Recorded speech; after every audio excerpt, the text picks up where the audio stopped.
Good evening, Final Fantasy Randomizer fans, and welcome to Final Fantasy Randomizer Co-op Tournament. My name is Lord Fizzlebeef. Joining with me in the booth today is 4x11GD. How's it going, 4x? It's going good. There you go. So, I gotta ask, do you prefer 4x? Do you prefer X? 4X is fine. Okay. Yeah. If you ever want to go the full proper name, it's 4x11 good. Gotcha. So we got a race today. We got the Crescent Lake Party Planners down a game versus the Punishing Platypi.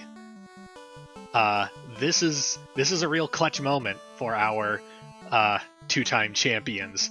They're gonna have to make up some time, and not only that, they're going up against the team that set a record for the fastest time in this flag set. Oh boy. Oh yeah. Yeah, but we'll be getting going here shortly. Yeah, but me and DM Stewart, who's pulling tracking duties today. Thank you so much, DM Stewart. Raced these guys, and they gave us a thorough thrashing. So. So we're just about to get underway. I can see right now that today we have been forced a red mage.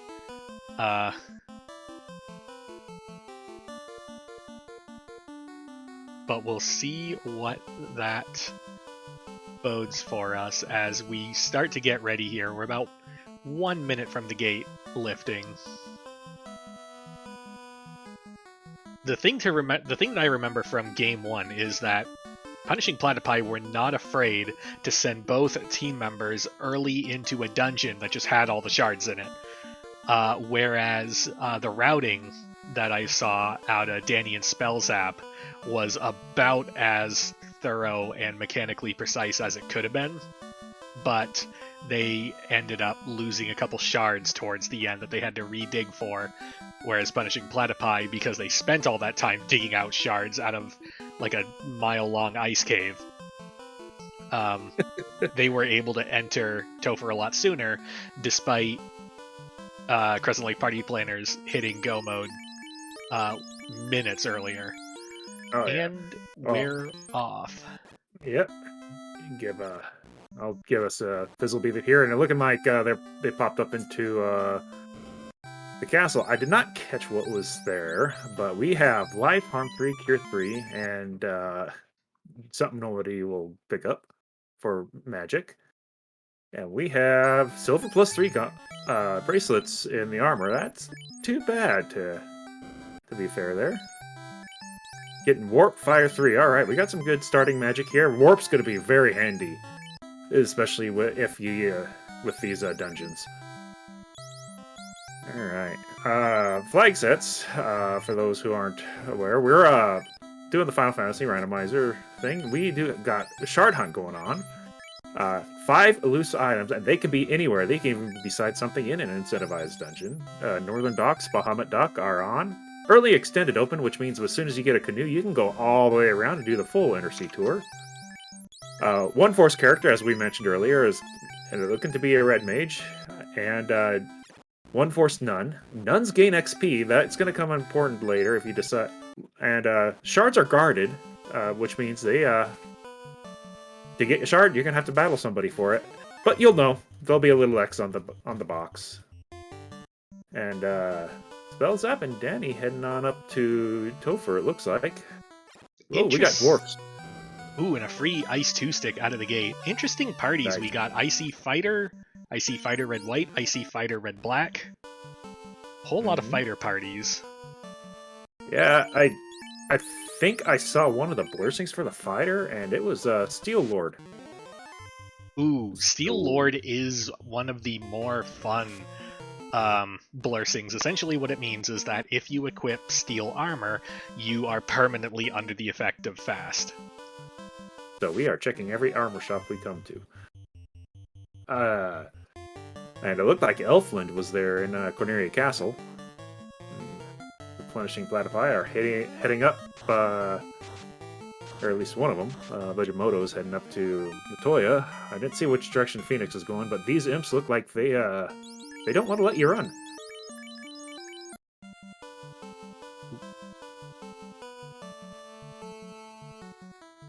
is that? I didn't catch all the magic. Let's see, black magic level 4 spells up doped out of it, so I didn't get a good chance to see it.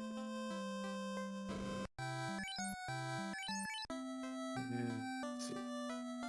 Level 3 nuke. Nice. All right, so we're getting some good magic. We got 2 towns are right beside each other. Let's see, white magic here. We get heal 2. That might be a little worth pickup on level 4, but not super handy. Or it is super handy. Just when you're looking for specific spells, it's maybe not the one you're on the top of your list. Oh, Harm 4 and Invis 2 was the Harm all. Phoenix got a bottle.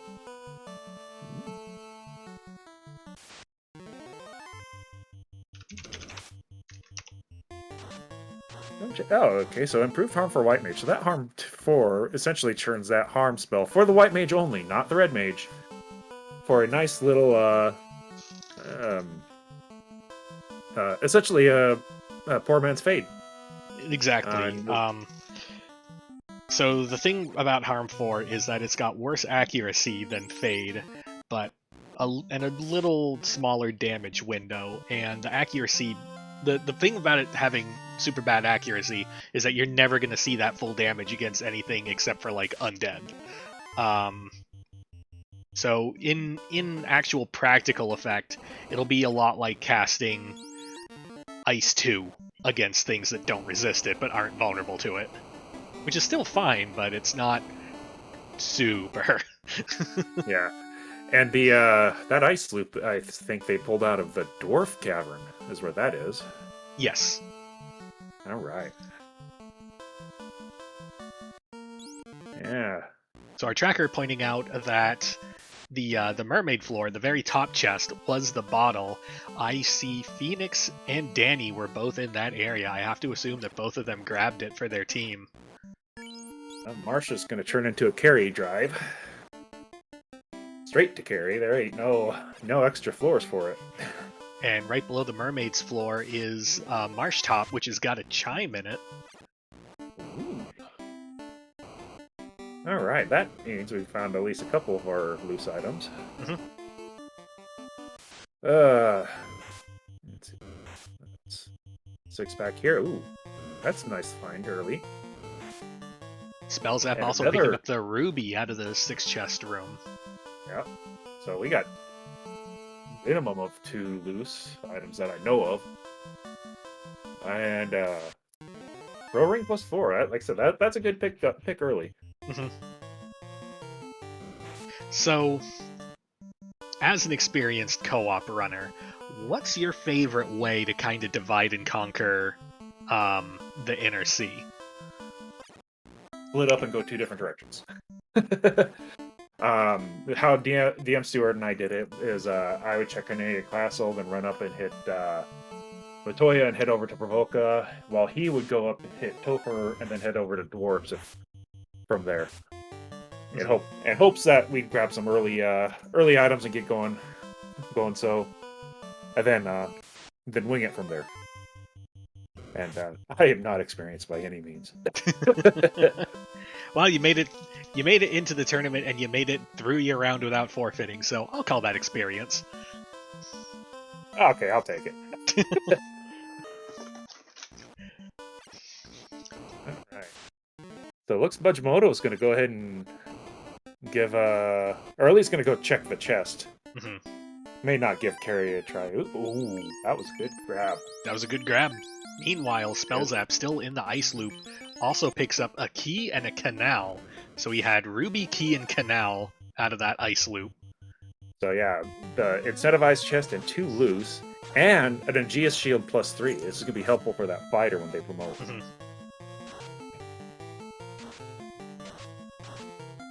So we're finding some pretty decent equipment early. Comment in chat. Check the link chest on the carry floor? I'm going to say no, and here's why. unless we're like super down on number of available checks, I'm just going to count on finding that later because it's shared with. I know it's at least shared with the Agama floor, and I think it might also be shared with the Armory floor. And it's just such a pain to just go to those rooms because they're on the they're like the 3 rooms on the right side. It's the opposite end of everything else you want to do on this floor. But if we're kind of really winding down checks in the Inner Sea and we haven't really found anything yet, then I'm gonna start thinking, okay, maybe there's a boat here, maybe there's a canoe here, something like that. Right, and I hadn't seen anybody hit Elfland or the Elf Castle yet, so. And it looks like Budgmano decided to check it and got the Mighty Cabin. Yeah. And gonna check the other 2 boxes on this floor for good measure. Unfortunately, all 3 of them are linked to the same box that is then linked up to Agama floor. Why Nasir? Yeah. Now I do remember one good thing is, and this is what, if you may have noticed out there watching and didn't know why Budgimoto went ahead and took that wipe rather than resetting out of it. If you die, you save all your items and your experience. So you might as well go ahead and let the enemy kill you to get all that back rather than resetting out and then losing all that progression you have just grabbed. And that key we picked up out of the ice loop let us check the locked boxes in Northwest Castle. We get a TNT for the trouble. Seems like we're headed back to Dwarf Cave. Theoretically... That's 4... Yeah, that is 4 of the 5 loose, too. Theoretically, one of these is going to pay off into improved transit. Yeah. Yeah, right now, we're still walking. Richborg, I believe that's only 4 of the 5. Unless that bottle was... Wait, if the bottle was loose on mermaids, then that is all of them counted for. Well, the ribbon, that might not have been the incentive ribbon. That might have just been a ribbon.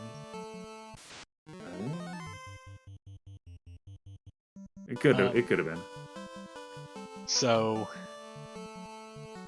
Danny took an unfortunate wipe in the Elfville Armory to Thunder Asps. Yuck. Went back for it. Got the nuke and the ice stick out, so we got it.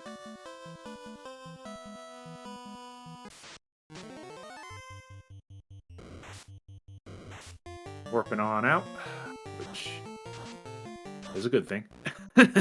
That's that warp doing its job early on. That's The Inner Sea is starting to look a little bit lethal because the Asps had Thunder. I just saw regular Wolves had Blizzard. This is not the kind of area you want to be stuck on the overworld for too long. Yeah, Imps got Stone Touch, and something else has Stone as well. I guess Imps have Stone Poison. Oh yeah, Stone Poison. So it looks like Grey Herbs or Werewolves have got Stone Touch as well. So this Inner Sea really not fun. So Budgmano, first to the Titan wormhole, takes us to an actual wormhole, takes us to Sarda Cave. Meanwhile, Spellzap, turning in the TNT, gets the canoe, so clear payoff for them. And at 3 shards minimum in the armory as well. And I didn't see the rest of the chest, so possibly more.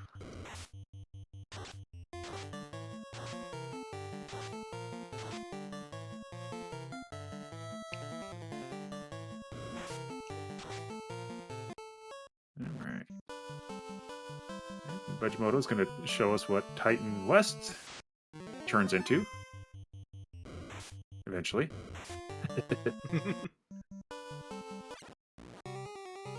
Ooh. That's a lot of boxes. Meanwhile, Danny taking on Carrie. Gonna try and nuke it down.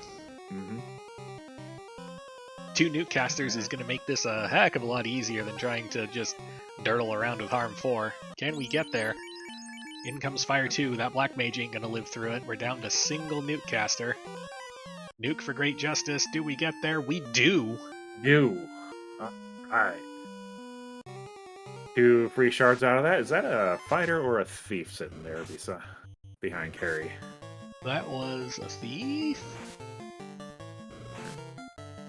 Picked it up quickly, too quick for me. Rich Bork pointing out there was a lot of shards on Mirage 1. Let's count them. 1, 2. A Batman. 3. I saw 3. Yeah. Do I hear 4? Nope, just the 3. Nope. 3. 1, 2, 3. Crunch. 3. That's how you get your Tootsie Pops. We've been taught from childhood. There you go. Well, the other nice thing is that once you get those, the next floor is really quick to get out of with that Mirage bottom floor there. All right. So we have a canoe. So Elflin turns into the Lufane. And Danny gonna go check out the level 8 shop just to see what we got there. Cake. And that's it. Just checking the black magic. I can't help but wonder if one of our Blursings we might have started with was promotion spells on that Black Wizard. That would be why you'd want to check level 8 spells. All right, we're going to get... Spells App's going to give us our first look at Crescent Lake, which is going to be the Temple of Ordeals. Going to burn off some encounters and then dive right on in.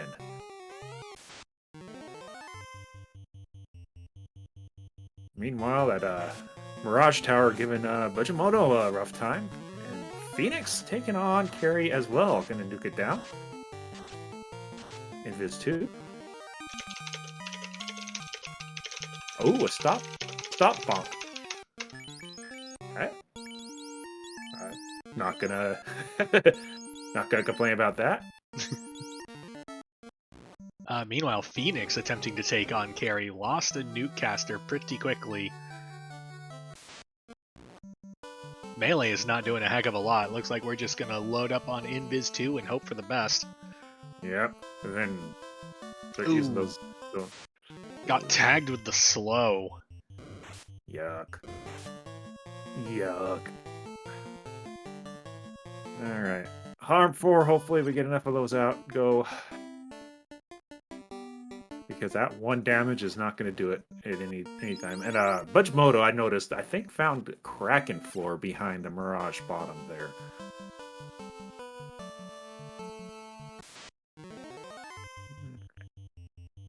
Ooh, that's a lot of gold for Danny there. That was one of the Earth chests. Yeah, that's on Earth 1. It's ended up as a mirrored floor, which is just the best. Yeah, right up until you can't figure your way around.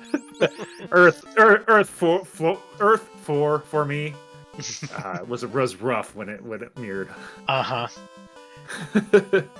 Yeah, for me, right. The absolute Marsh Bottom and what's the other one that always trips me up?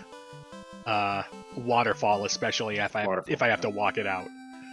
Yep. Well, Spells App pulling out the crown from our our Crescent Lake Ordeals, and probably gonna head back and or somebody's gonna go and turn it in. Spells App's gonna press forward because he's already in that area of the world. Actually, I think Danny might be in Ice Cave. No, Danny's in Volcano. Okay. So, yeah.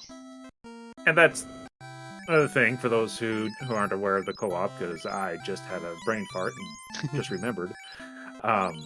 Their key items are shared. So if for example, Spells that picked up that crown and Danny was actually close to Astos, Danny could have just waited for it to pop up on her screen and went and did it. But Astos is over here at Provoca, so we're just going to go ahead and beat up on him for a while. We're going to get the Oxiel out of this, and I do not recall seeing Onrak anywhere. I do not either. This NRC really is not giving us much forward. We got a canoe, and that's about all we've got to get ourselves anywhere. So we're still on the NRC. We've got a canal, so we're just looking for either boat or floater. Either one will Yep. get us going somewhere. Yeah.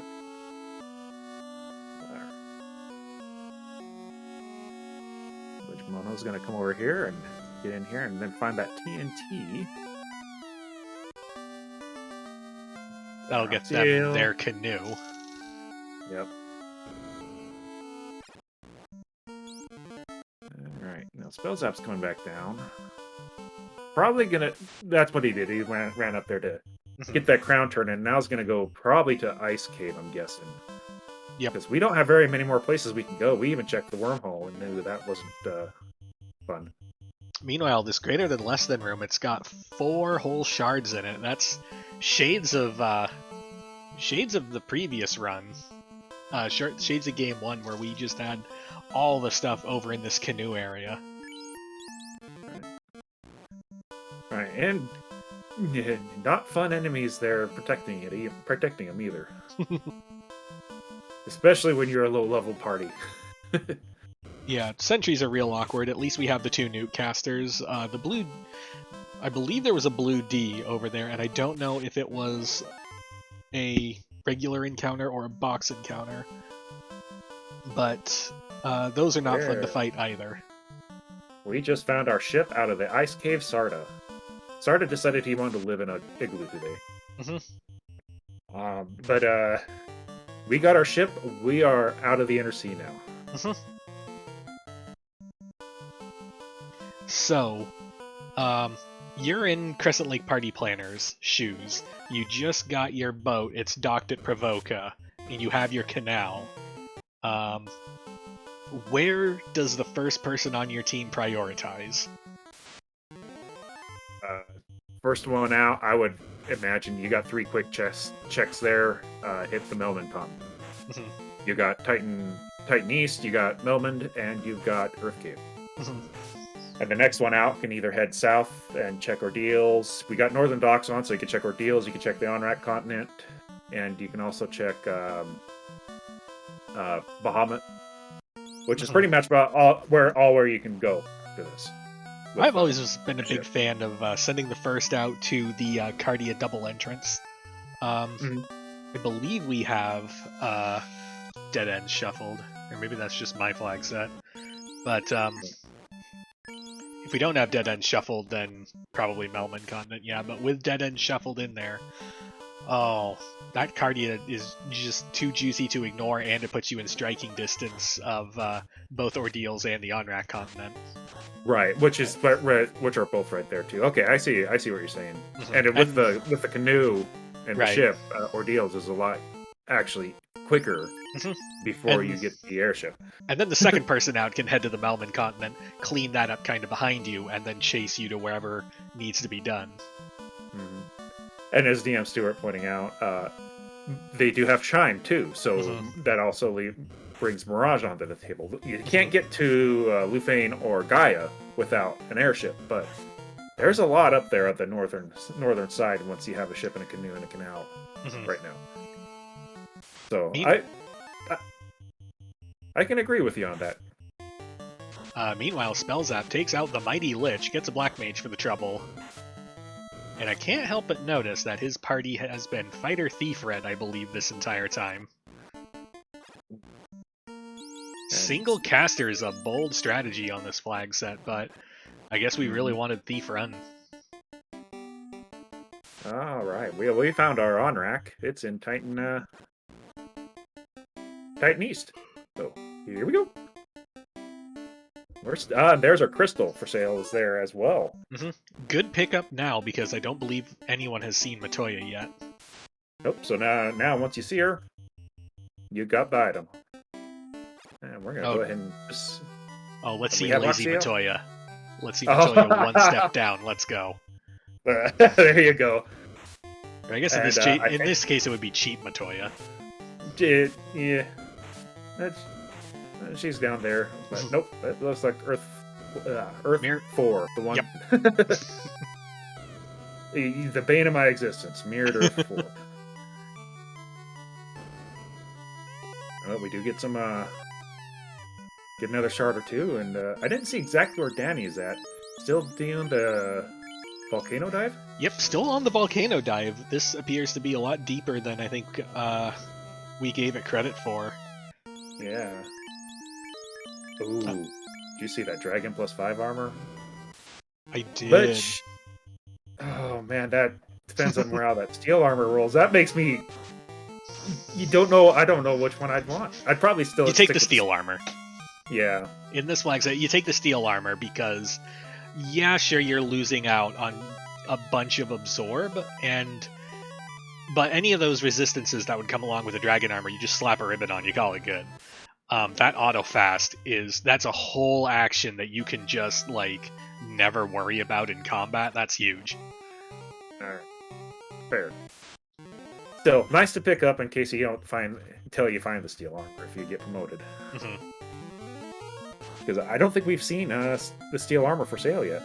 Not that I recall seeing, but we're still missing Provoca, we're missing Melmond, we're missing Gaia. Still quite a bit of armor shops on the table. Exactly.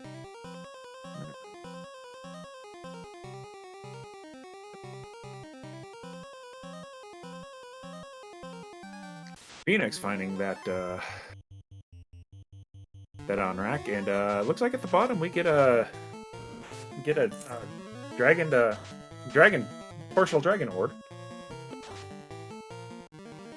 Oh, looks like we did see, or no, we did not see a Provoca yet because that black mage just starts with fast. That's fun. Oh, nice. Well, yeah. Well, there you go. You get all the fast stuff going. So, question for you, because I'm not entirely certain. With the steel armor, with the de facto fast, if you cast fast on it, that does that double it again, or it does not. You're still beholden to the natural mechanics of fast, which is, fast can only work once in the same way that slow can only work once, and it's just there's 3 slots on the gear shifter, and you just use fast and slow to shift between them. Fair enough. Okay, well, we did find a Provoca. And we got Fade Exit. Ooh. Yeah. Good boy. Did not see where Provoca ended up. Earth Cave. Earth Cave? Oh, nice. Yep. And then we'll be checking an armor shop here shortly. We hope.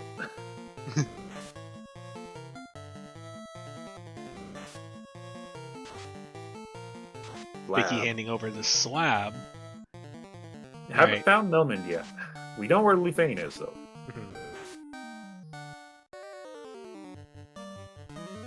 We got our armor shop at Destiny, and there's no steel armor. 2 more places.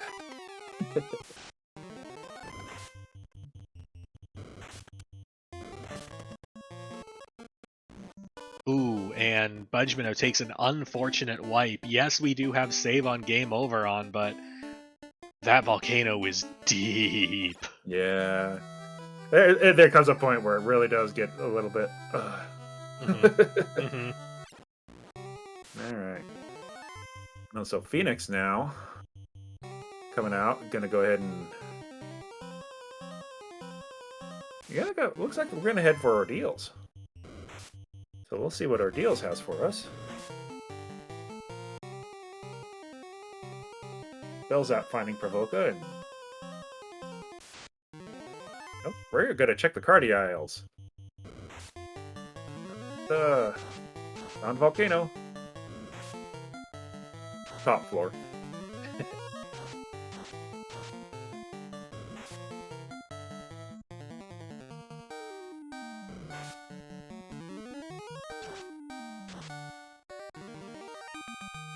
Danny's still working down that deep volcano. It just keeps going and going and going.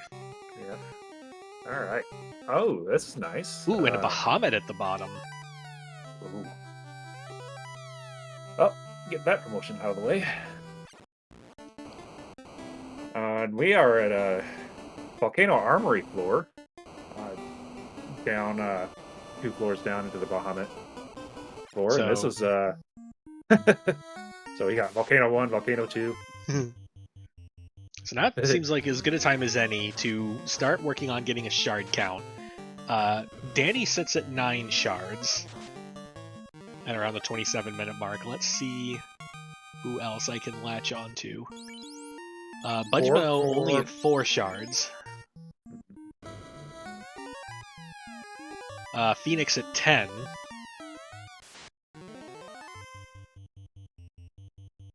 Bell's out here. I'll keep an eye. All right. Man, That was too way fast. too fast.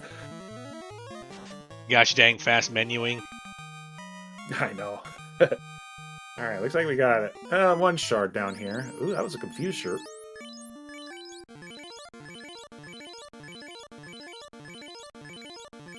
And Spellzap's at 10. All right. Spellzap just popped into and out of the ordeals. I did not quite see what it was Marsh Bottom. It was Marsh Bottom? Okay.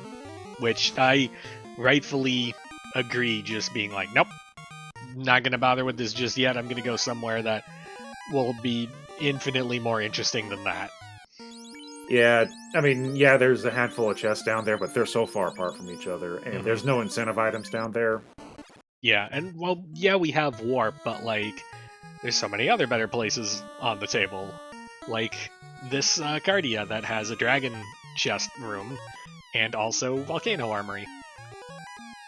Question chat, anyone notice if Punishing Platypi have Crown and Oxyale?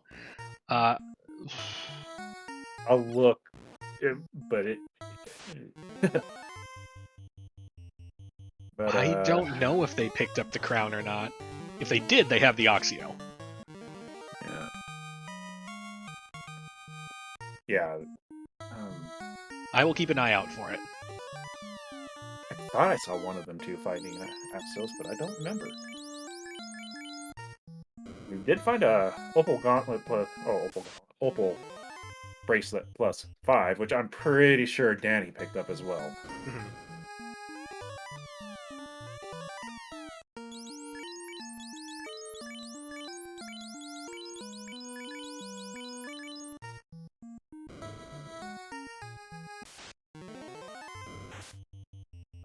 I did not see an Oxyale. I think that crown popped out of Crescent Lake. Yes. Oh, yes, because it was ordeals to the crown. It was ordeals instead of crown. So neither of the Platypi have gone into the Crescent Lake yet. It's all right. It's all right, DM Stewart.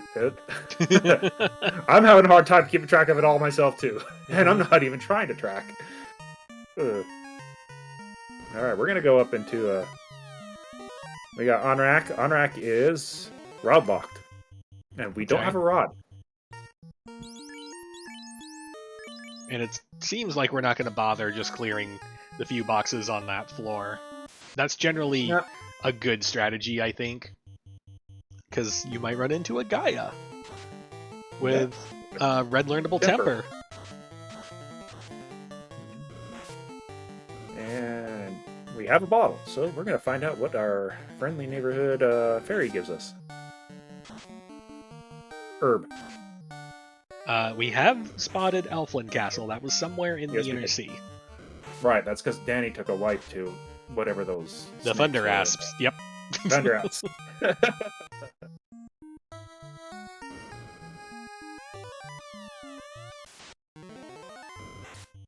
Steel armor is sellable armor, correct? It is in one armor shop. Okay, so we still haven't seen it yet. Melman is probably the only one it can be in right now that I can think of. Did Spellzap check the Gaia armor shop? Yes, he did, and then it was not there. Then I believe we're looking for the Melmond one, yep.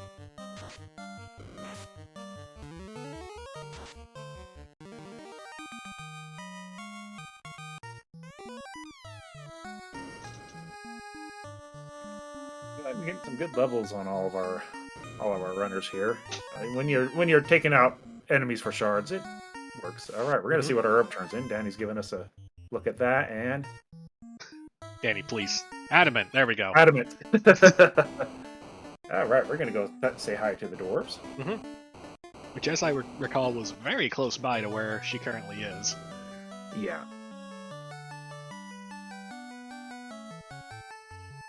And Budgmano finally makes it down to the end of that punishing volcano, gets his Bahamut, and is like, "All right, Phoenix, you're not gonna believe this." Yeah, you don't. Yeah, yeah. You're gonna want to promote, and you're not gonna want to promote at the same time. Yeah. Oh, there's our floater. Adamant to floater. Herb to adamant to floater. That herb was waterfall location. Yes.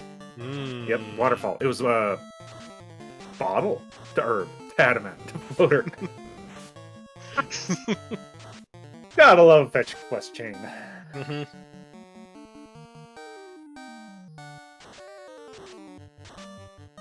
Right. But that's the advantage of having both of your team members in different parts of the world. Because if you're both kind of like sniping the same entrances, when you find one of those turn-ins, it's like, okay, we'll Rochambeau to see who has to go on this annoying fetch quest. Whereas, like when one person's in the inner sea, or near it at least, and the other person's like way out in the middle of nowhere, you get the herb and you're like, oh, I'm like 17 steps from that, let me go do that right now. I didn't see that came out of the Ordeals play, which Phoenix is going to get there, get the crown, they're going to get that, and then they're going to go... That's where Roxy Hill is. But there's a Dragon Sword plus, I think it was 5. Mm-hmm. That's nice. It'll do until we get a real sword. Also, what did Oxiel lead to? I know there was like Earth 4. I don't remember what was beyond that. Was it Lich that was down there? Honestly, I don't remember. Mm-hmm. There's 4 racers going on and going different directions. Uh-huh. My brain can't tie itself in knots like that. All right. So Spell Zap. First in the air at, we'll call it was like the 3330 mark. Yeah. It's gonna go ahead and start picking up some shards. Mm-hmm.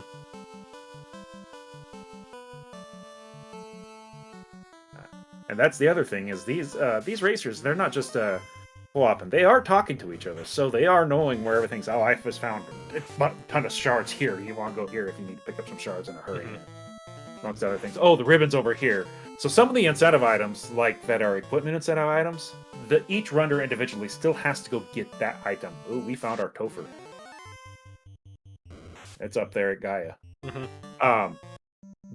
Yeah, so you find the ribbon incentive, the other runner still has to go get it. You don't just get it for free.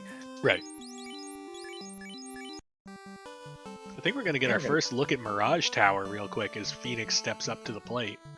Yeah.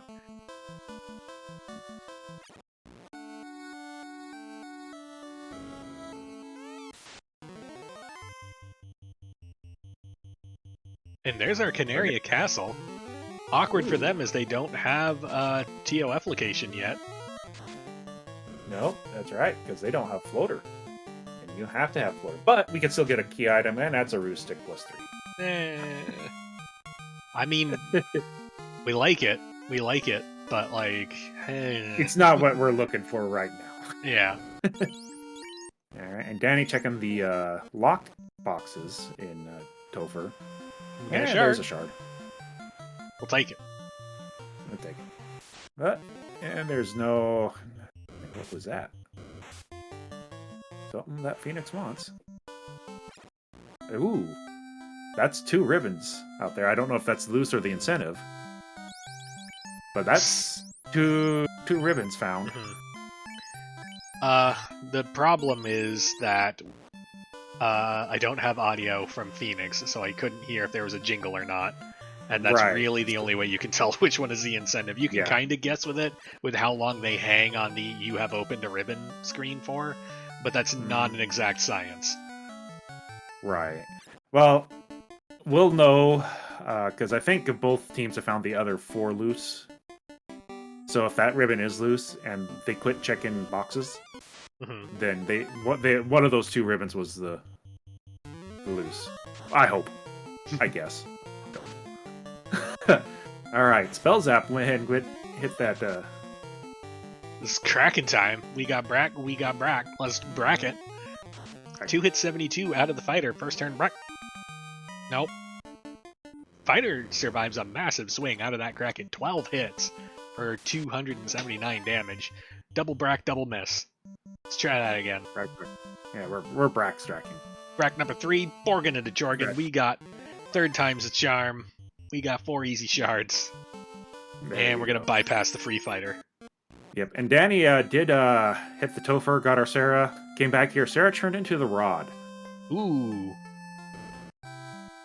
Based on how quickly Danny picked up that ribbon, I don't think that was an incentive ribbon. It was like open box, move sideways. Mm-hmm. All right. But that's going to be a definite pickup for Spell Zap. Because, Yeah. I mean, it's... Well, just knowledge alone that, like, the Ruse Stick was here, that would probably send me over here. Ruse Stick and a ribbon. Yeah, drop everything, do this. Yeah, we're getting a ribbon. All right.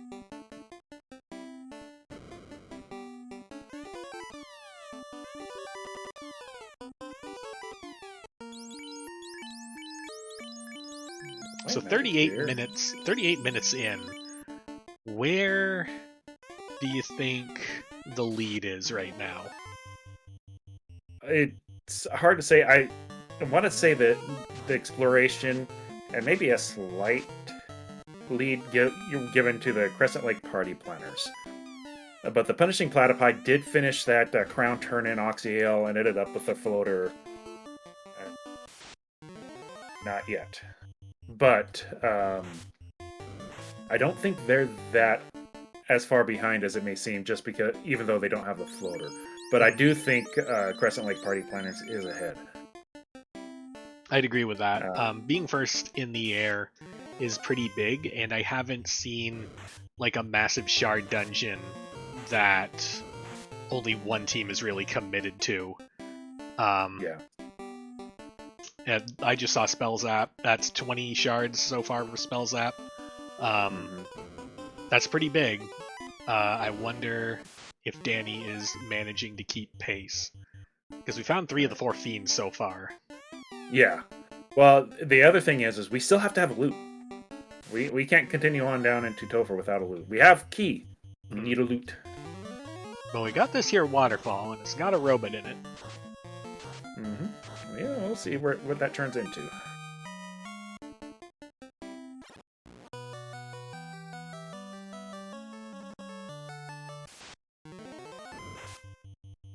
But this carry ought to go down a little bit easier than it did for the other ones who took on carry earlier. Phoenix is doing the fetch quest chain that's going to turn eventually into the floater. So, the Punishing Platypi, There's our incentive ribbon. So we still got a loose out there, I think. And that could easily be a loot. Yep. Ugh. We found it. We found 3 ribbons, though. That's good. It's nice when you can pull off 3 ribbons in a seed. Get our slab done. We know where Lufane is. That we're going to see where that is here shortly too. And Spells Up already doing the math. Our steel armor is right here. +3, and we had some +5 gold jewelry as well.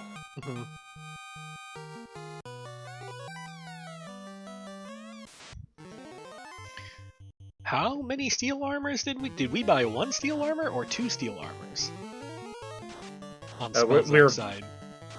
I think we bought 1. Okay. Yeah, but he was dropping up stuff because he saw there was a gold bracelet in there as well. Is going to fill out the rest of the party. I was going to say, because I was pretty sure that was going to telegraph. Can ninjas wear? Wait, I don't think ninjas can wear steel armor. Oh wait, no, never mind. That bonus is only on the fighter. Hi, I'm exhausted after a long weekend. Ignore me. Hey, that's all right. All right, Danny's going to find out what our Lupas are going to give us. I did not catch that. Vorpal, I believe. So we're still looking for a loot. Yay. Crescent Lake. Alright, Spell Zap looks like is gonna go. Oh, we haven't found Crescent Lake yet. So here we go. Maybe loot? Nope, that's a cube. And I don't believe we've seen a Q block. Nope.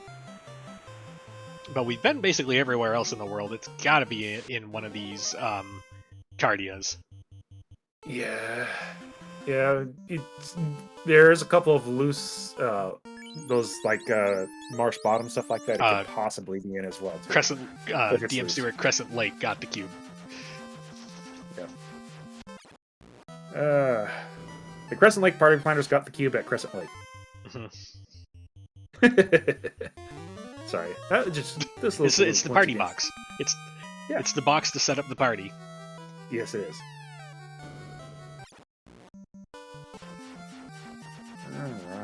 Mono just finding out about the Topher. I'm gonna go back and see what Sarah gives us,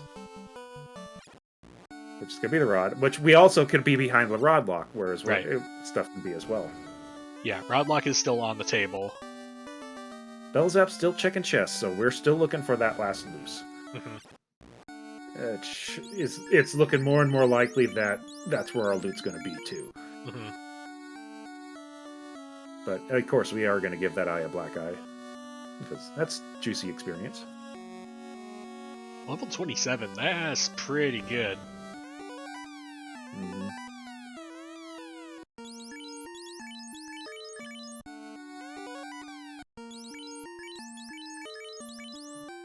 Danny also appearing to be on a dedicated shard hunt. Taking a look, Budgemino is sitting at 11 shards.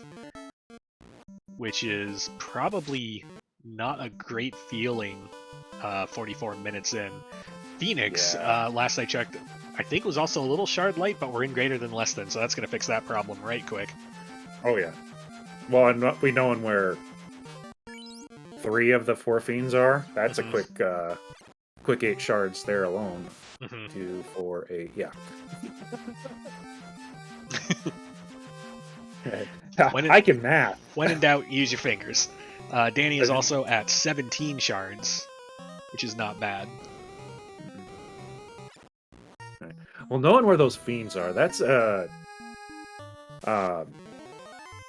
shards alone right there, just from the fiends. Right. So I mean, and you can add or subtract your own shard count when you're trying to figure it out. I believe Danny's already killed both Lich and Carry, but has not taken a Kraken yet. Alright. So that's 4 quick shards. And Kraken wasn't that deep. It was just beyond the Mirage floor, so she's going to get a lot of shards with this dive right here. And, so, yep, Spellzap's looking for shards, so they're not... And Danny's looking at shards, so I think they may have already found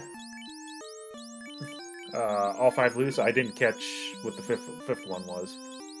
No, Spellzap's checking for loose still. Yeah, he popped. Oh no, because Danny probably already cleared that floor. Right, these areas that we're in now are areas that Spellzap has already been to, but Danny is just here to pick up the shards on her way through, whereas Spellzap is in new content and is looking for our loose, which may be the loot. Yeah, alrighty. There you go. Thanks for keeping me honest. And we've got, no one has gone past the rod lock yet.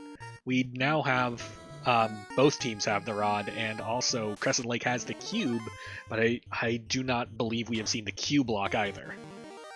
No. Right, and the rod lock was one floor in, too. I think it was on one of the karting aisles. Yeah. So it's... Oh, a Samasa. Rolled neutral, but it's still a Masa.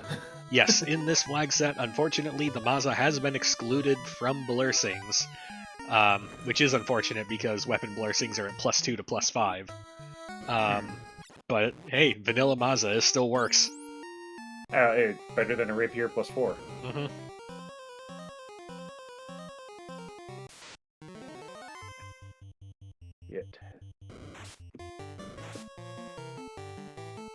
Yeah, there's our Tia. Where's our That's Tia? Yep.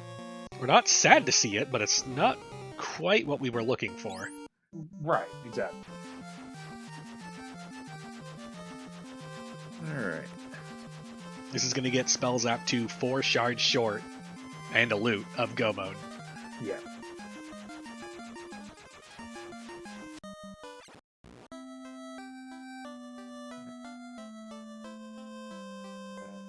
Mono's heading over, gonna get some, got our promotion a while ago when we did that thing, but we're gonna start picking up some spells.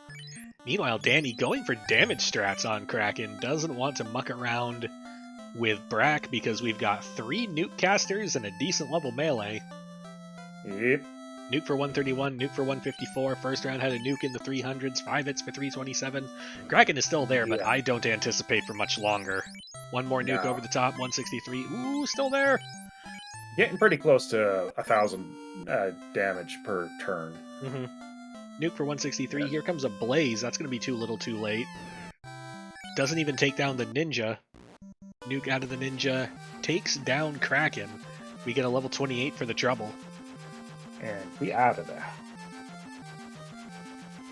Alright. Sky 3. Which I think there was a few shards there too as well. From earlier runs. Spells up, running into Tiamat. Get a Brack. Go to swing. 8 hits, 366 damage, not too bad, but Tia a little punchy.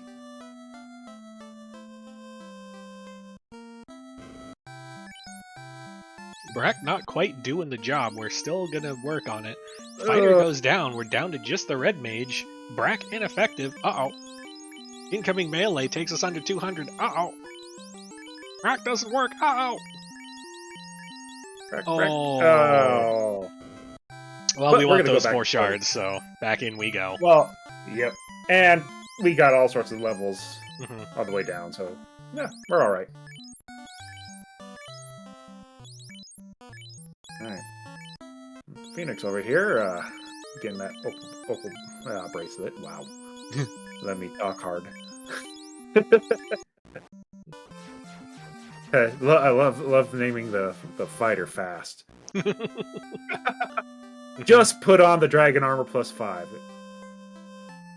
Gotta go Get fast. You turn the slab in. Please check that armor shop. Alright, Budgimoto. That's gonna hurt. Oh, I guess Danny did not take on Lich because Danny's on the Lich floor. Gonna pick up 2 more shards. That, I believe, is going to put her 2 shards from Go Mode? Whereas Spell Zap, still digging for that loot. And now we are checking all the chests we can. Because it's all we had. It's all we can do. At this point, it's gonna be in one of those dumb chests. At this point, you gotta be thinking that marsh bottom. I believe Crescent Lake has still left that out in the middle of nowhere by itself. Gotta be thinking, oh, has it been there this entire time? Now, Punishing Platypi, I believe, full cleared it, and it wasn't there. Right, but still, I mean, we're running out of areas this loot can be at, and it's there are some seeds where you can skip some items based on where they're at. You can't skip that loot. You have to have the loot. You have to have the key to get it over. Period. Stepping up to the plate again. Thief swinging for 180. First turn Brack. Nope. Melee 9 hits, 411 damage. If we can keep both of them upright, we ain't even gonna need Brack strats, but we're still gonna lean into it for the memes. 7 hits, 214, doing good. Incoming melee, tank it pretty well. Brack. Nope. Brack. Nope. Alright. Now we just want it. We're on weight with the fighter. Melee, 9 hits, 401. Brack. Nope. Incoming melee. Thief tanks it. Incoming Brack. Brunkin into Into chunkin. pieces. There we go. Alright. Yeah, Phoenix trying to figure out where we need to go now. Lady Snake.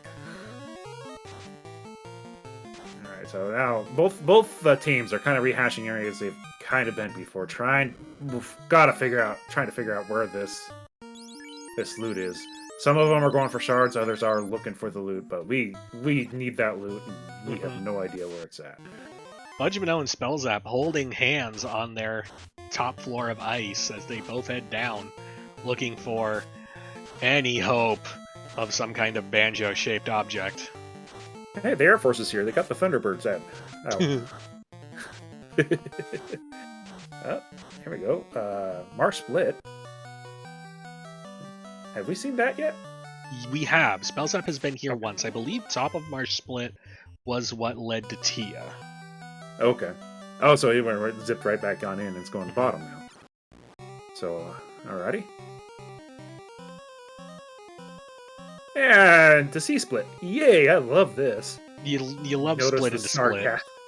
Yeah, notice the sarcasm in my voice. That's one of those times you just let your partner know, alright, I'm going to be here for an hour. You have fun with the rest of the seed. Yeah, you go get charged.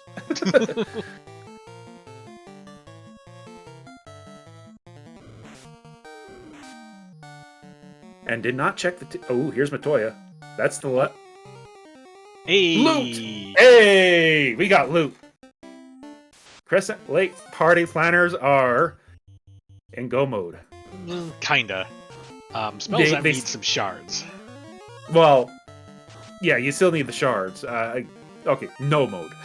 Yeah. You've got your stuff, but you still need to do the things to get there. Danny has been just hoovering up shards wherever they have found them previously. So if she's not shard capped, she's like 1 or 2 short at this point. Yeah. While Spellzap needed, last I saw, 6? No, right. 4. And Spellzap actually took out the fiends as he got to him, so he actually needs to find shards, whereas Danny did not take out every fiend yet, so she may just need a couple more shards and go punch something. Meanwhile, we're gonna see a Kraken fight with Phoenix here in a second. Let's see how Phoenix takes this on. We got ourselves Ruse Stick, Invis 2, and Fast. We're going to evade Cap as fast as humanly possible. Fast goes off. Kraken gives us a free turn with Ink. Just going to do some Ink things. Invis 2 going off. Ruse going off. Second round. What are you doing? Same verse, same as the first. Yeah. Hold on. I'm letting you finish, but we got a war mech fight over here. Oh, that is a war mech. That is a war mech trying to take out the red mage. Not doing too well on that front. 5 hits, 960. Heck of a hit. Going for double nuke strats? No, nuke and temper. But the swing, 591. War mech still there. Nuke for 178. Here's our free experience to level 33. Nice. Now, Danny's got 3 shards left to go. And is picking up that steel armor. So she'll be making a Topher dive here very shortly, I think. Meanwhile, Phoenix, while we were busy looking at a very nice-looking robot, managed to take down the Kraken. Gets rewarded with an annoying trash encounter just before stepping on the orb thingy. This is why you heal after Fiend fights. And we're out. Woohoo. Alright. We got our party's pretty well armored up there, Danny. Gotta find those last 3 shards, and I think I don't think she's only got 1 orblet, which means she's got just two fiends. She's good. I know she fought Carrie and won. She also fought Lich and won. She also fought Kraken and won? Oh, there we go. There they go. So might be going for Tia. Right. Tia's a little deep, too, though. And I think there might be 3 shards on the way down there. So just head that direction and get it.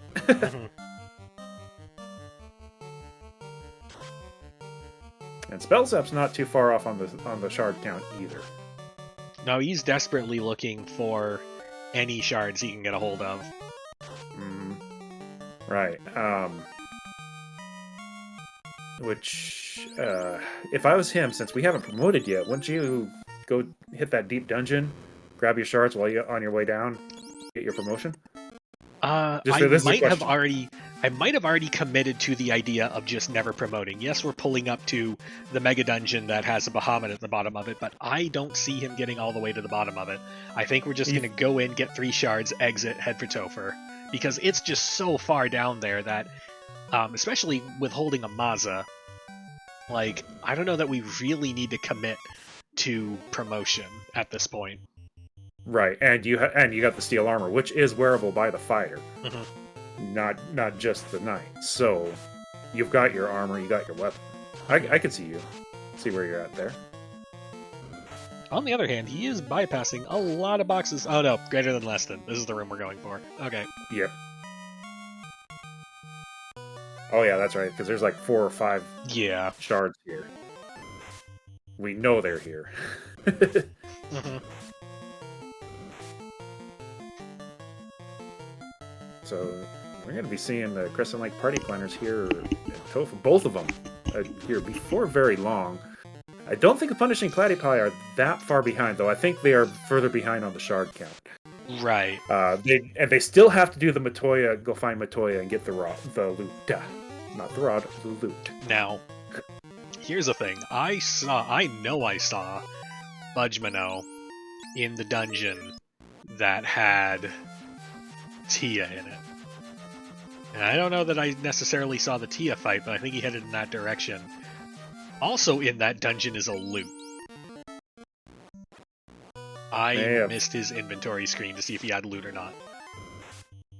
I didn't see it. I don't remember seeing either of the Punishing Platypi go see a friendly witch.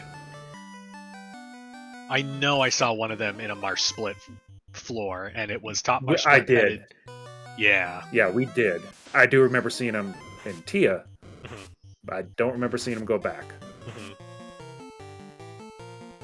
Mhm. They may have, while we were busy drooling over another fight somewhere, but... I am looking on Budgemano's screen, and he's keeping his own kind of tracker thing going, and it does not have a loot lit up.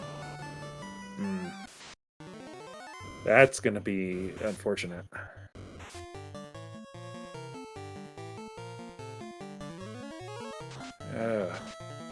That's all they really need. They're not too far behind on shards, but they do need that loot, and that loot is the...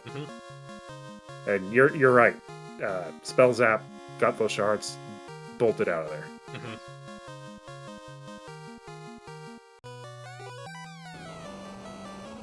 Spell Zap gonna pick up a Vorpal? Fascinating. Can someone swing it? No. Not until...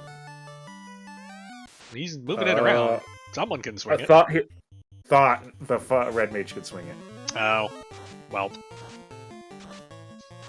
Meanwhile, Danny at the Tia pole, going with damage and full damage strats, because have you seen the horsepower on this party? Phoenix Phoenix is back in that cave that has that ice top floor, that has that Marsh Split, and is coming back here for a bit of a check on, did we really mess this up? Did we forget to do a thing? Is this what we're missing? And they're gonna find out that yes. I've had those moments in co-op. All right. And Spell Zap is gonna go grab that Rusick. When I got a inch. No, because Princess was the rod. Right, but Topher is Gaia. Right, but either he forgot to load up on heal pots, or he's after something else. Or he forgot to load up on heal pots. He forgot to load up in heal pots.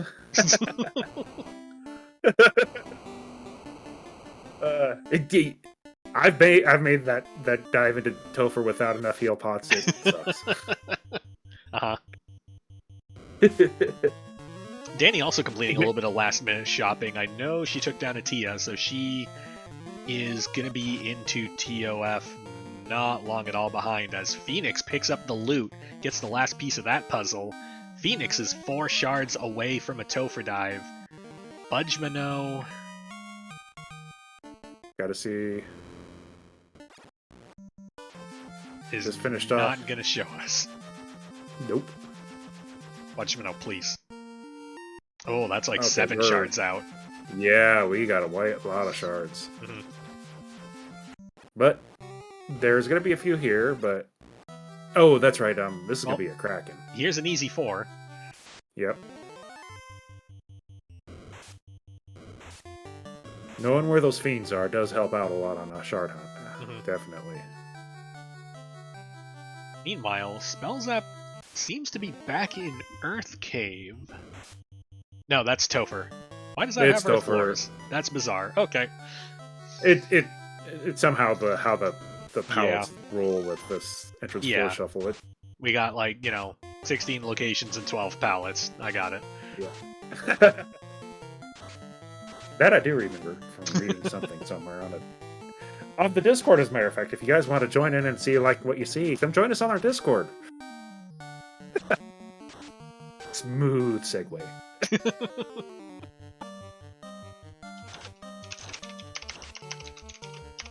Yeah, no, I know. Alright.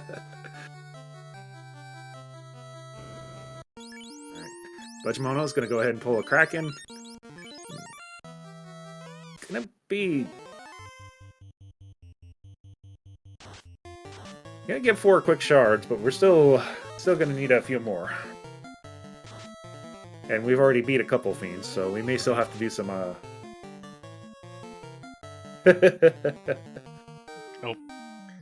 Phoenix encounters the trap of the marsh split, going... Ordinarily, yeah, you got top left to hit the stairs. Nope, not today, it's top right. Hooray, Yeah. vertically mirrored floors. Alright, Spell Zap taking on Lich. Get the last couple shards there.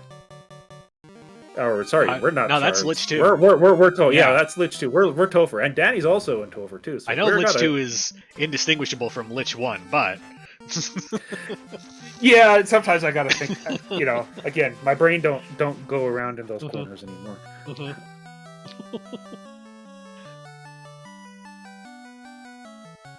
I had to remember entrance floor shuffle. Budgemoto was not going to go promote after already promoting.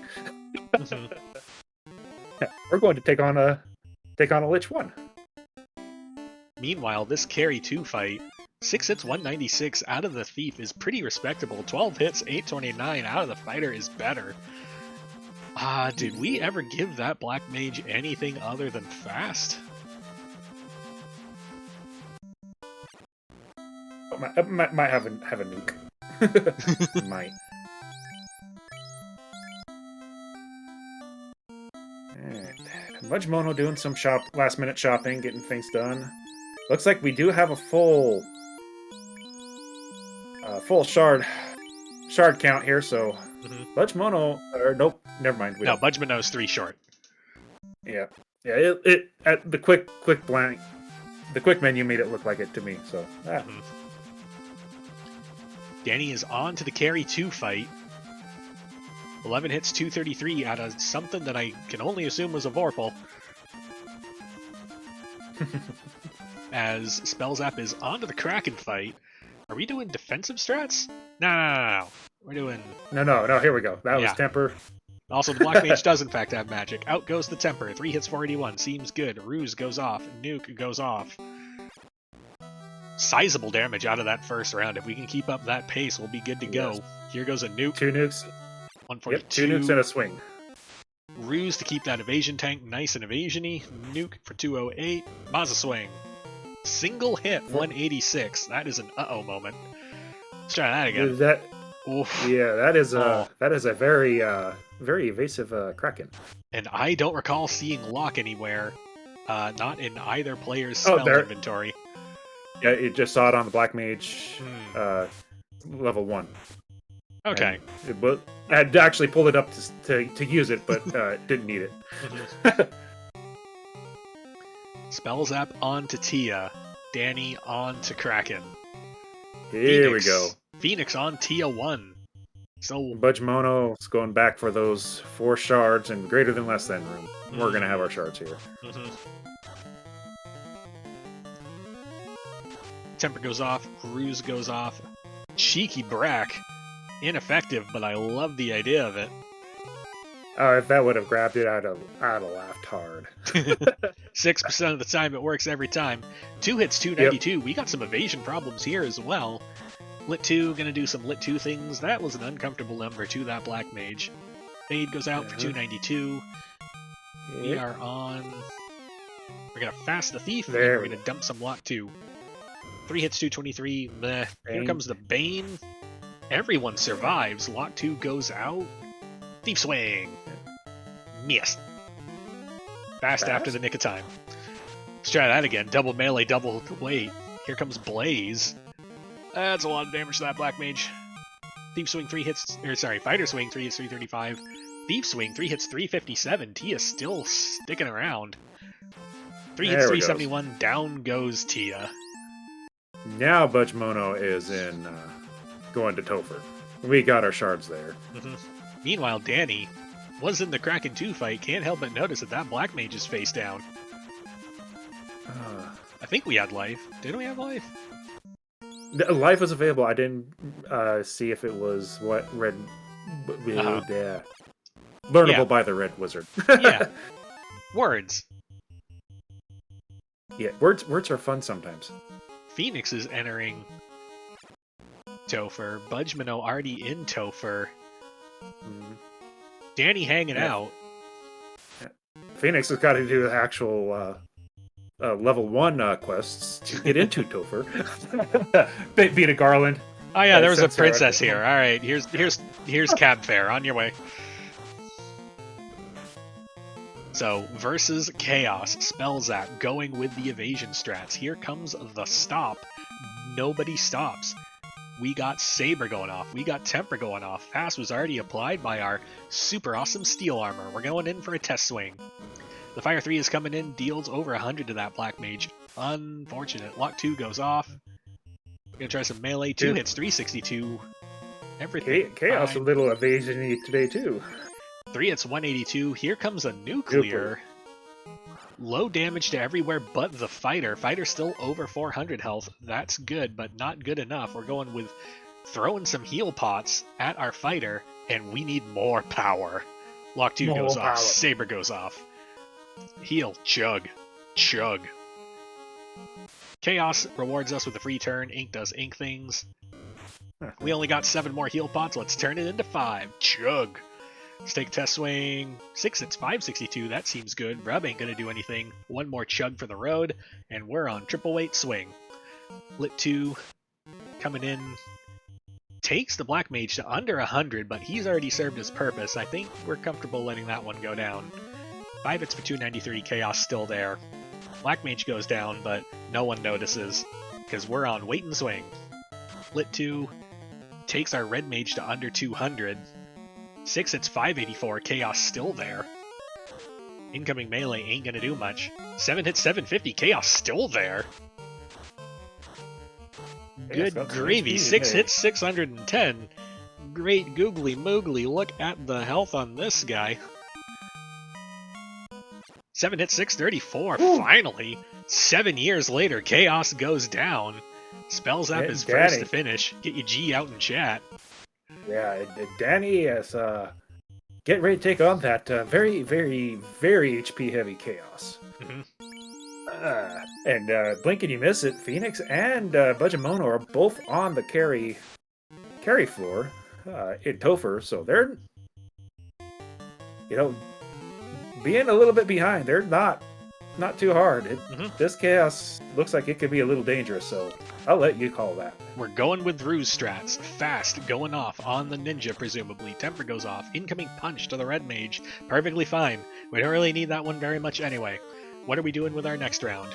Our red mage still has 4 temper charges. I think we're going to be using as many of those as we can. Black mage with 3 temper charges, so a potential 7 tempers headed towards that fighter, who may or may not have a saber gauntlet. Outgoing Vorpal swing has an effect. Nuke for 171. Gonna continue with the tempers. Incoming punch to the ninja misses. Tempers are going off. Let's see if we can track a swing. We cannot. On to the next round. Here comes the nuclear. Who will survive?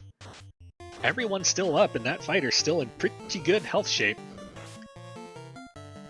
Looks like the party is starting to shift over to a double melee, double temper setup. We're probably going to have that until we run out of tempers. We're going to flip over to nuke at that point.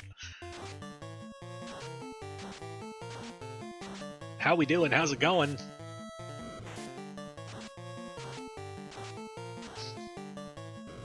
Ninja taking a very wide forward lunge. Oh. And we're on to the next round. We managed 4 hits out of that Vorpal. I did not catch the number, but 4 hits is not bad. Especially with the number of tempers that we have dumped into it. Mighty Vorpal goes off again. Lots of pretty special effects, and down goes Chaos. Crescent Lake Party Planners finishes with official race bot time of 1 hour, 13 minutes, and 35 seconds. GG. GG's. All right, back on the other side. We got dueling Kraken fights. Got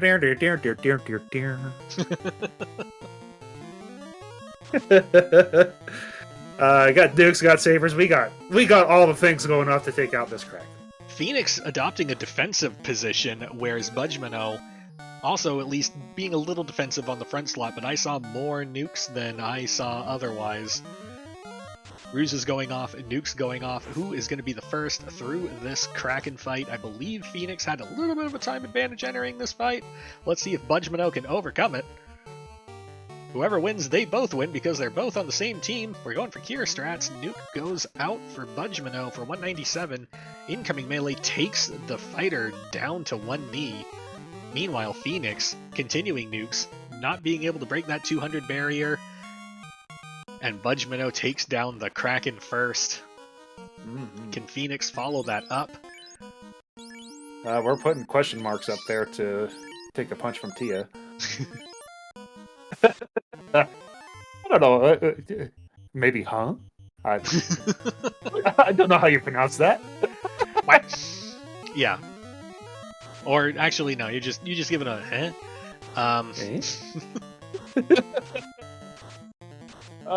incoming blaze. Not too good. The health totals on that black mage. And we are joined by the first place finishers, the Crescent Lake Party Planners. GG, y'all. Thanks, Fizzle. So, how'd it go? All in all, it was pretty smooth. Yeah. No complaints, I guess. Pretty good. You two seem to have a notable but not significant exploration lead over the Punishing Platypi pretty much from go. I think the only real question I had was the avoiding Marsh Bottom. What was the thought process that went into that? Because I saw that you saw that it was Marsh Bottom and then immediately was just like, nah, I got better things to do, and noped out. We had all of the loose at that point, so the only thing you could get out of there would be shards. And I felt like the density wasn't enough, plus we were still kind of looking for more key items at that point, like turn-ins and various key item locations, so I just was like, nah, I don't want to do it. The old Never Marsh, you know? Yeah. And Budgemano is up to the Chaos Plate. Gonna do a little bit of quick pre-battle chugging. Phoenix not terribly far behind. They had great synergy entering Topher. Both of you did, actually. Both teams entered Topher within like a minute of each other, pretty much, which is something I personally appreciate. But here comes our Chaos fight. Let's go. We're going with Weight Lock Harm? Oh. No, Harm. Weight Lock Harm Oh, and Harm. Ruse. Oh, I'm sorry. I'm looking at the other one. Harm 3 goes out for 106, Ruse going off. Meanwhile, Phoenix, Invis 2 going off. Both parties going defensive. Chaos opens with an early nuclear against Budgemino. Takes that White Mage down to under 100 health. Saber's going off. Two Saber Gauntlets.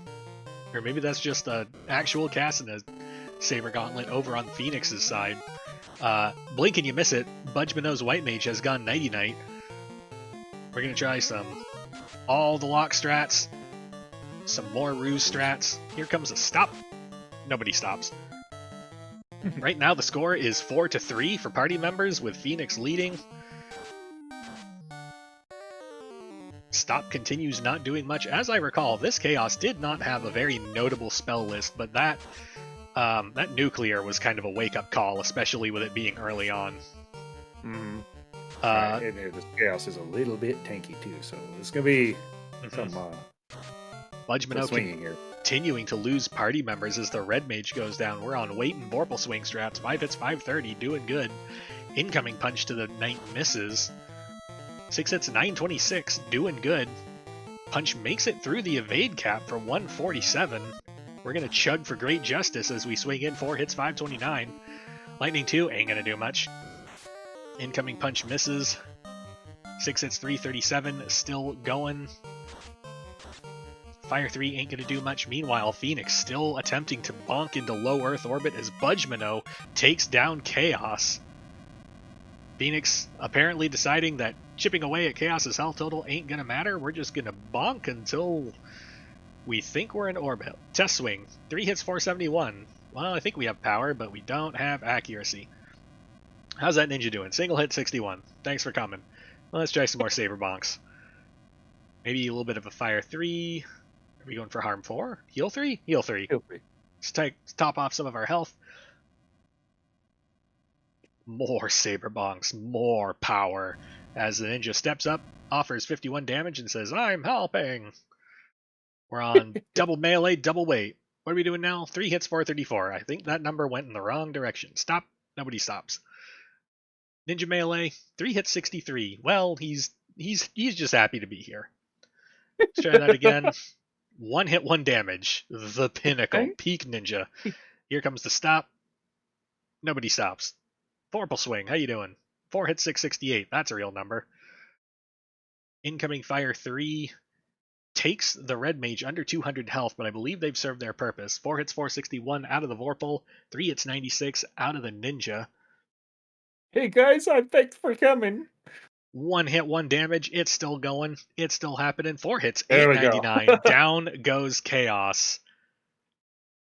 The punishing Platypi finishing in second place with an official race bot time of 1 hour, 20 minutes, and 46 seconds. GG.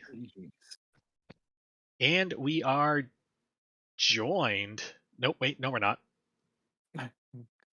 There's one. And we are joined by the second place finishers, punishing Platypi. GG, y'all. Thanks, guys. GG's, guys. So how'd that feel? It was fine. Just fine. Yeah, no. I think seeing what the magic was, that White Mage, we were hoping for an early exit that was Red Mage locked. That was our hope looking at it, or maybe a good early Harm 4, and just didn't play out. I think a Black Mage or another Red Mage with Nuke, that would have been the way to go. But so I have to ask, because I feel like I saw it, but I'm not sure. Was there a the Marsh split? Was there an oops on forgetting that the bottom stairs were a thing? yep, that was an oops. That was Okay. an oops. I wasn't sure. Got bounced out, and then I totally spaced it was there because I think there were other things I needed to go grab. So yeah, Phoenix remember that one later. So I didn't see if you had it at the end there, Budge. Did you pick up that steel armor, or did you decide to go with that Dragon 5? I did have the steel armor, and when I first got it, I went to Dragon 5, but I did have it on there towards most of the rest of the seats. Yeah, I was running that. Yeah. I didn't see if you had it because I saw it was for sale in Melmond and didn't see a swing in the shop there. Nope. No, I had that. That and the Vorpal plus 2. We never found the Masa. Did you guys find that? Yes, Yeah, Maza was on. Agama floor. Yep. Yeah, the Agama floor, right before Tia. I wasn't even checking boxes. So that's unfortunate. I was mostly interested for shards at that point. Yeah, I was only Okay. checking them because I hadn't class chained basically at that point. It was either that or a wear sword, so probably boxes Yeah. was a good idea. I feel like I spent half that seed in the volcano location that never ended. Yeah, that was a long And one. then I'm like, just give me an end. I want out of here. And then I see it's Bahamut, and I'm just like telling Spells, well, I found the end, but I got bad news. If you want a class change, it's gonna be a long haul, all the way down. Oh, So I guess I'll direct this question first to Spellzap. You hear that Bahamut is 1,000,000 miles down. Do you still entertain the idea of promoting, or at that point are you just hoping to open literally anything that will serve as a weapon? Yeah, I was hoping to. I was just sort of putting off the question, I guess. I was like, okay, well, I'll keep it in the back of my mind. If I have to go down there and promote and grab the Vorpal, then that's fine. I had forgotten, obviously, that you need the class change to actually use the Vorpal, but, Danny was like, yeah, just go grab the Vorpal. And I was like, oh, well, I got a Masa. And I was like, well, I'll switch to you on Chaos. And I was like, okay, I'll grab it. And then I was like, oh, wait. Yeah, you got a class change. I was wondering if I had missed a Blursing somewhere. No.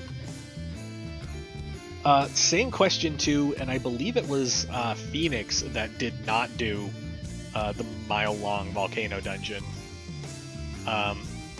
You get told that Bahamut is just 1,000,000 miles down. What are your thoughts on the idea of trying to go unpromoted versus just sinking the time into promotion? I thought about it. The big thing was we never found the Masa, so the thought of going in with a Weir +5 was not appealing at all. So and finding the Dragon +5 plus all the resistances that the fighter already had, I went all in on the fighter, or hoping I might find a katana somewhere, but never happened. The ninja was clutch last time, not so much this time. We hadn't found the Maza yet, and I had forgotten that the Vorpal was a thing that I was probably eventually gonna find. So I was still opening boxes looking for a sword, and I may have been real ecstatic when I found that flame +3 and that rune +4 or 5, whatever it was, in Waterfall. And I was like, it's fine! I used that once on these flags, it's fine, we'll just use that in Topher if need be.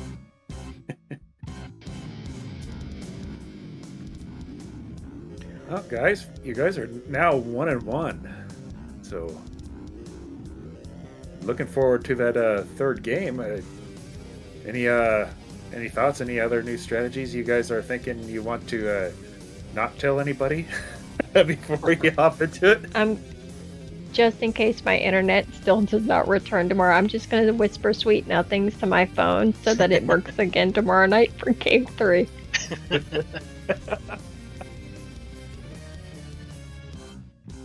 Punishing Yeah, so Platypi, you're- any super secret strategies you want to share?